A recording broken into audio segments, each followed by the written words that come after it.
Hi there, hello and welcome to another episode of Creatives on the Couch with me, Reese Ryan, and my gorgeous TV wife. Hello, Unique. Hello, lovely. How are you? I'm very well. You look gorgeous. You always look gorgeous and glowing. And so do you. Do you reckon? Yes. What have you been up to this week? Anything exciting? I've been working on my show in LA. And a few other bits. Well, we're gonna talk about that a little bit later on. Well, she's going to LA. Can you I believe am. it? Well, on today's episode, we've got an amazing guy, and we're going to dig deep into his career and his life and his loves and what makes him tick. Luke Richards. Hello there. It's so nice to see you. How you doing? Thank you for being here, love. No, it's only 3 hours ago you sent a message like, "What are you doing?" Yeah. Do you want to come on the show? Yeah, let's have a bit of fun. Hungover? Yeah, you're fine. It's fine. I've not seen you for ages though. Yeah. I think it's before COVID that we Way before COVID, Yeah, a so- long time ago. But you've been quite busy, haven't you? Here, there, everywhere. Yeah. But that's what we That's like. it. Yeah. So and now you've got us two. You have?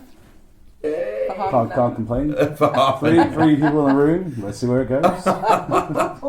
Oh, you're in for a treat. Viewers at home. So, obviously, you're known as an actor, based in Manchester still. Still, yeah. Nice. So, have you always been Manchester based? How did it all start? Taking us right the way back. So I was born with autism. So basically, it was very difficult for me to communicate with people. Like speaking to you today, if I still didn't have the training, it would just be very difficult to speak to you face to face in the eye. I'd be mumbling, head down.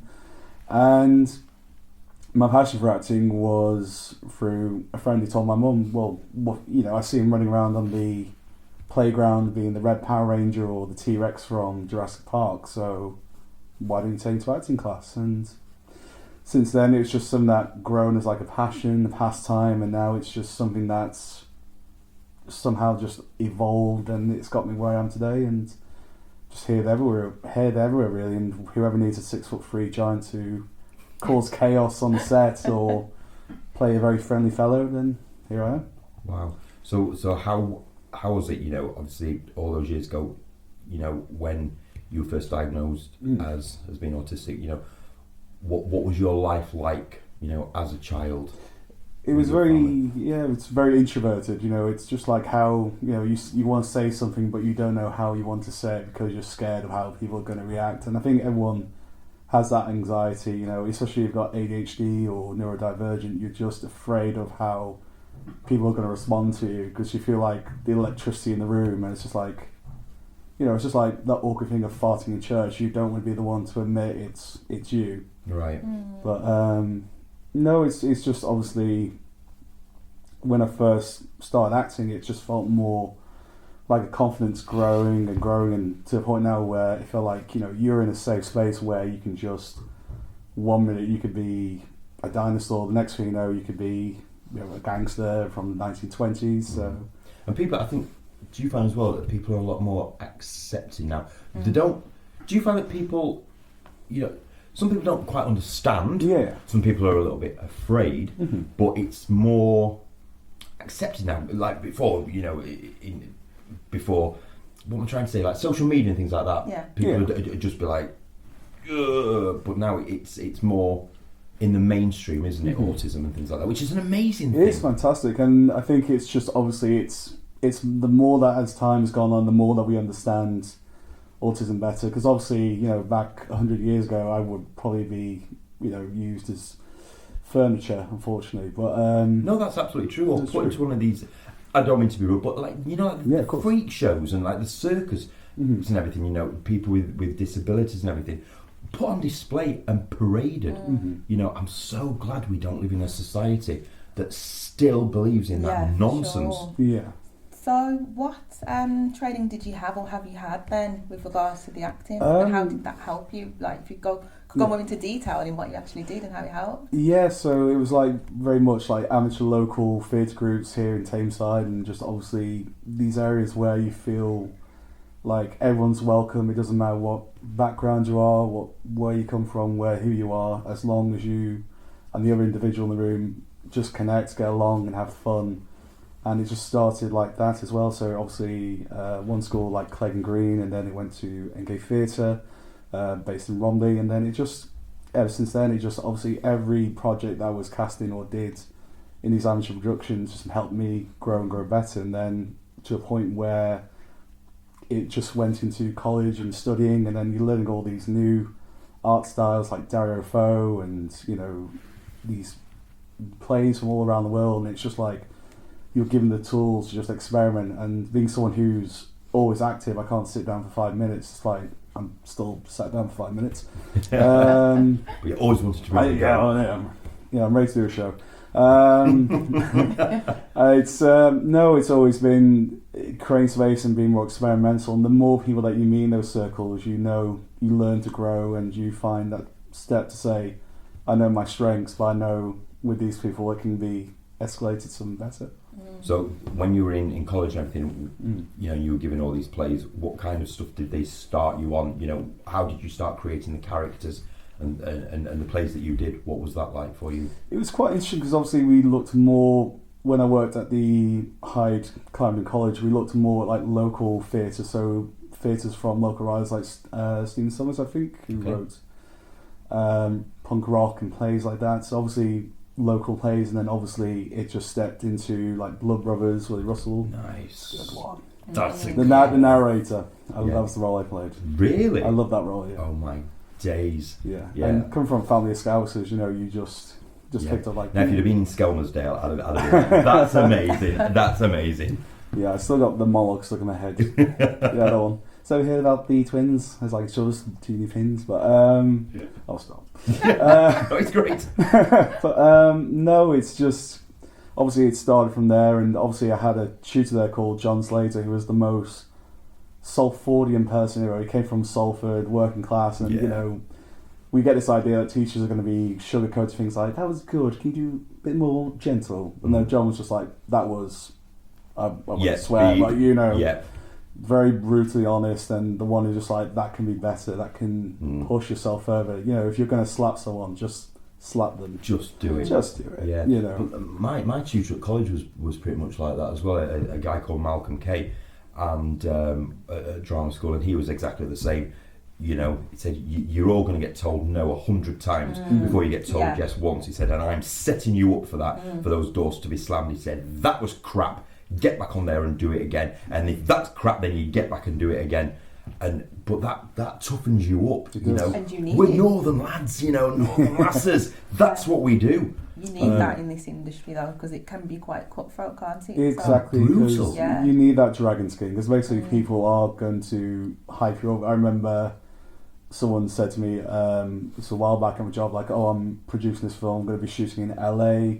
We might come invite you because it's 3 separate stories, and then the next thing you know, that individual turned out to be, you know, a charlatan at the end of the day. And it was just that thing. Even the footage he showed me was just the way that he described it to what he actually shown was just absolutely amateur. You find that quite a lot. I mean, the times that the people have said over the years, okay, we're going to take you to LA, we're going to take you to New York, you're going to be the lead in this film, you're going to be absolutely amazing, here's the script, everything like that, but I need £5,000 off you up front.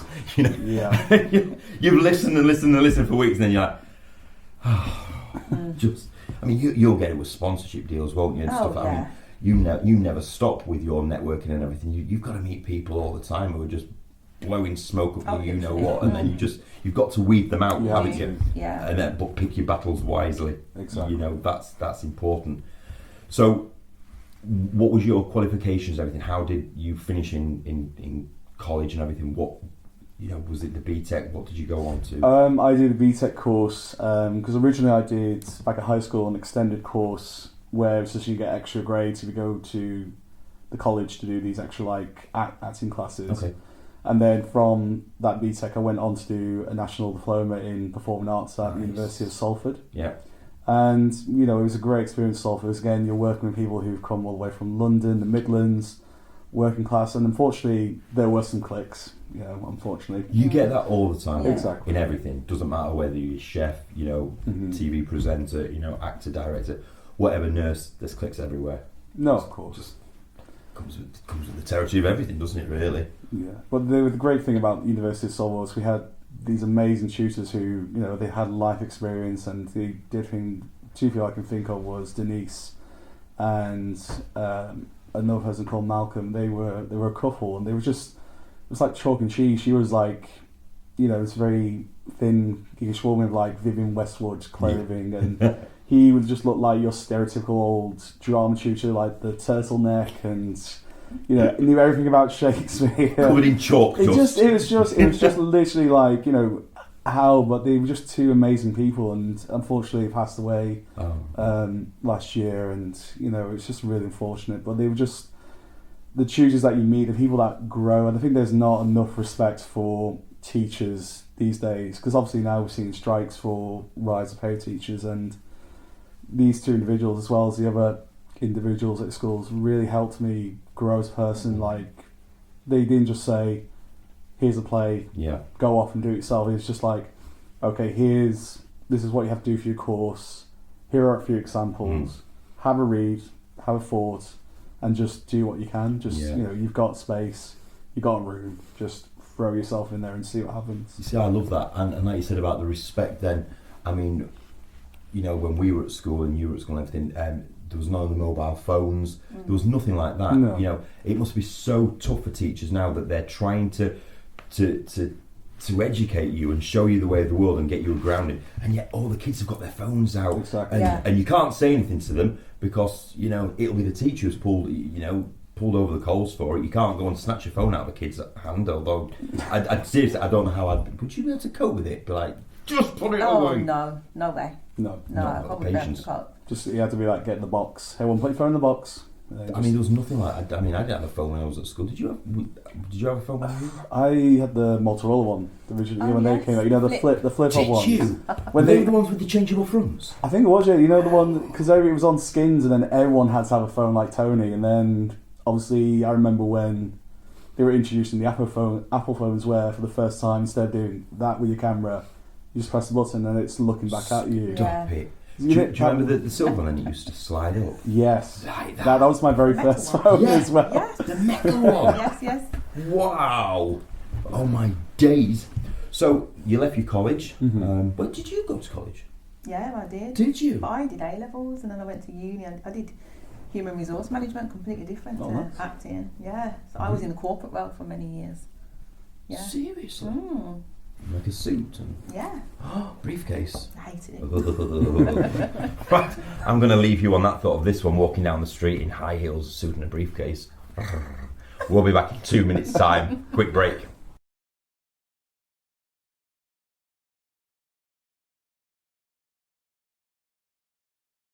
Hello there and welcome back to Creatives on the Couch. I hope you're all doing all right at home, and we're still here with the amazing Luke Richards.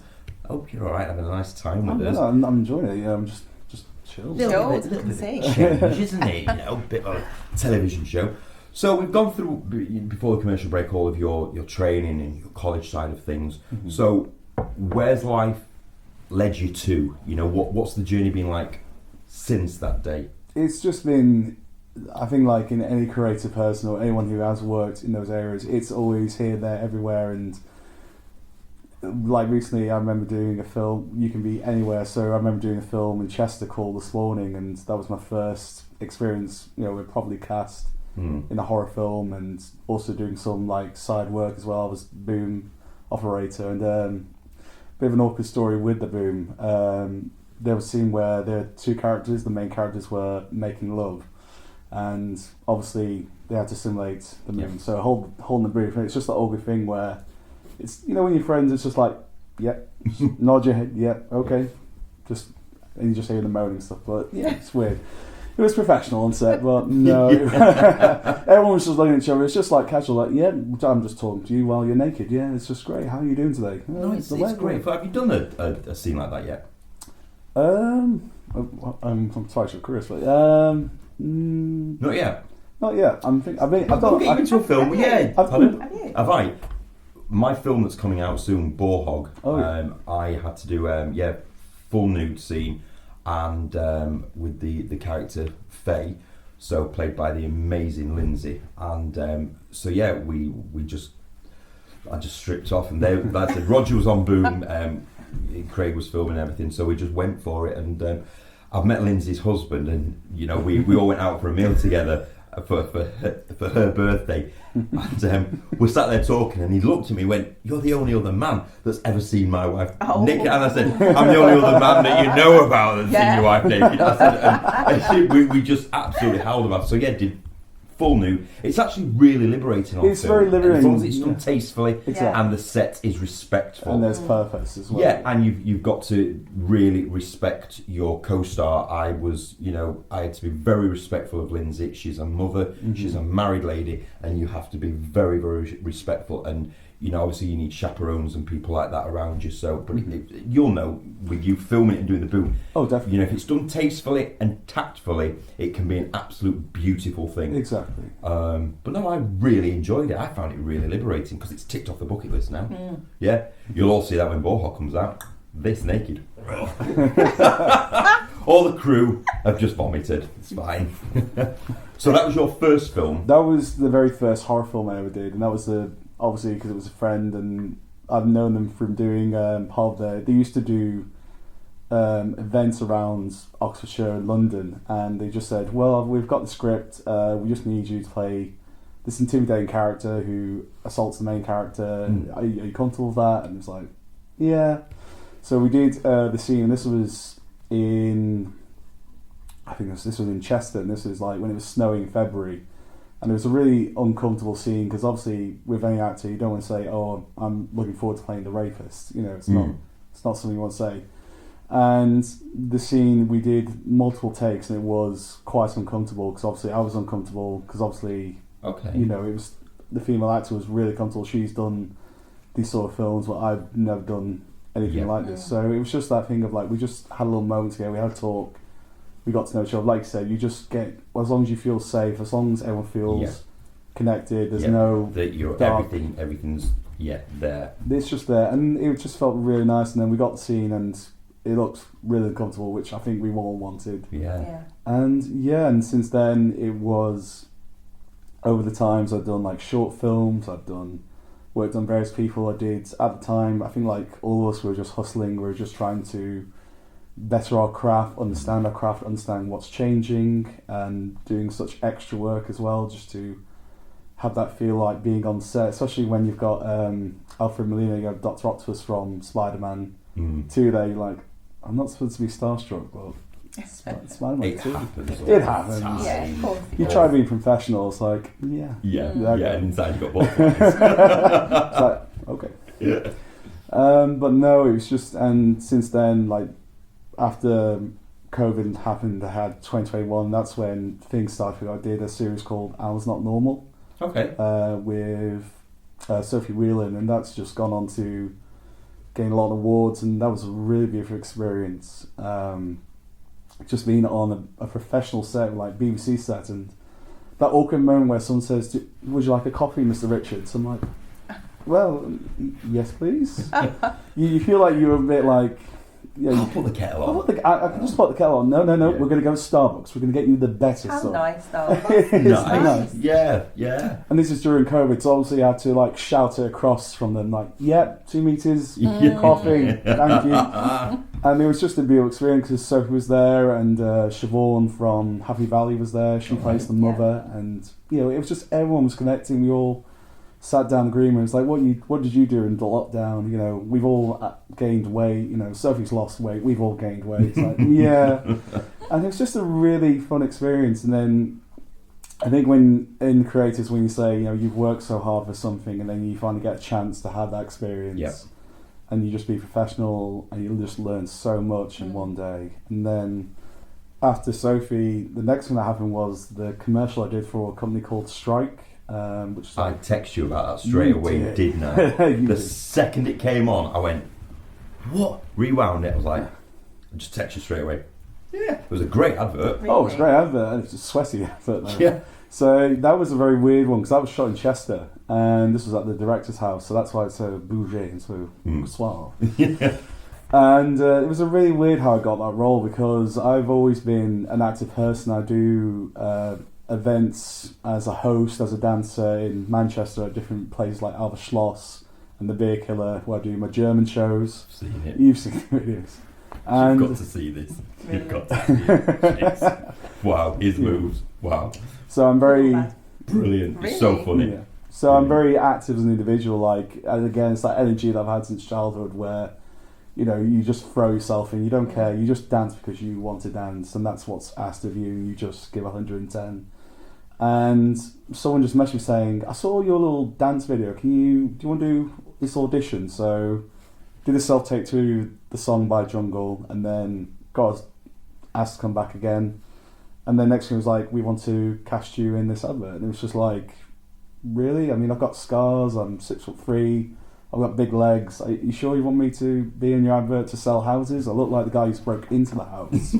So it's just broken the house, turn the radio on, yeah, I'm dancing to steal this apple. Yeah. So, no, it's really good. And that experience, well, this was like the hottest day in all of England. This was about, I think it was 21 degrees. So obviously you're doing 7 takes of doing this one dance in this small kitchen.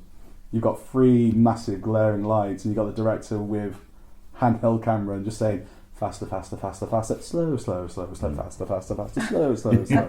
And you're just doing, I'm doing the Carlton from Fresh Prince, like, yeah.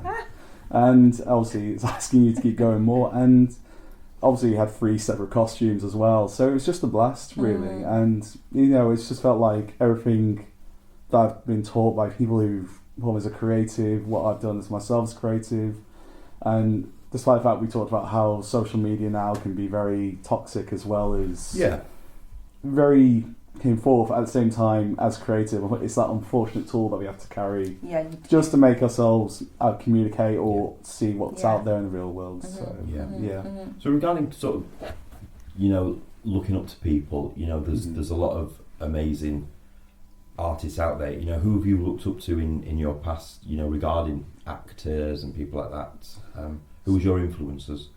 Who are my influences? There's one, I think Tom Hardy is one of my main influences, because looking at him, how he started, he did a bit of modelling when he was 21, and then after that he got Star Trek, which was the biggest thing. Everyone saying himself, you got cast as the villain in Star Trek. I think anyone will just be like, great, especially when you're young and you're still quite naive and you're worried. And then he says, like, after that experience when it got negative reviews and got people saying you were the worst thing about that film. Yeah.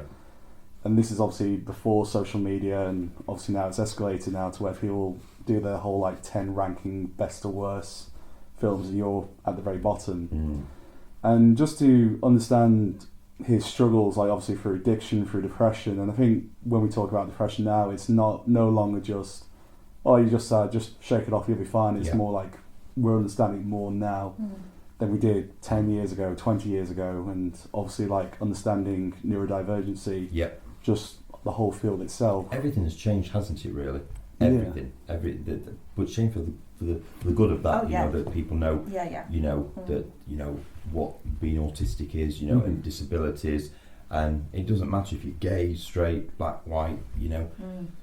There's no harm being kind, is there? No, that's the key thing. You just have to be humble and be kind to the people around you, and I think that's what I'm inspired by Tom, because obviously he's so open about his depression, how he went through a hard time, to the point now where he said, okay, I'm going to start acting again, I'm going to start small, I'm going to keep growing, and whoever I meet on my path, they are going to help me, or they're going to escalate me. And if someone is close in your life and you don't feel like they are just using you, then just walk away from them, because you don't need that, because to avoid that sense of gaslighting for anyone. And as actors, we are in a business where even creatives or individuals or people who want to build their own business, we have been surrounded by people who will say, I'll promise you this, but then as soon as they walk away and forget about you, it's just, you feel used, and it's a horrible feeling.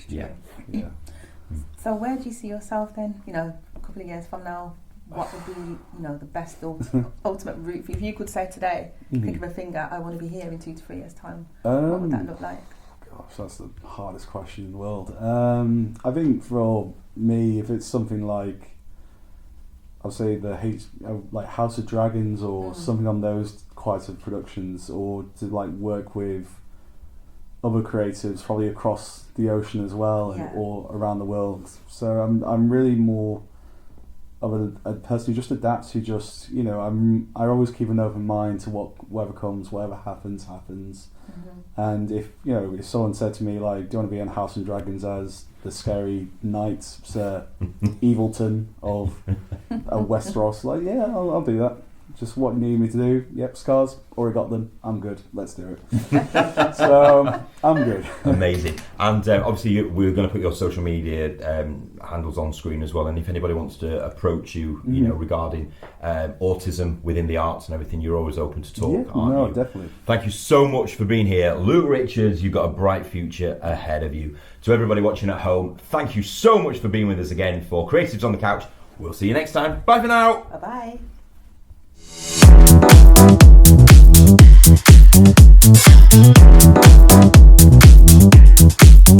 Thank you.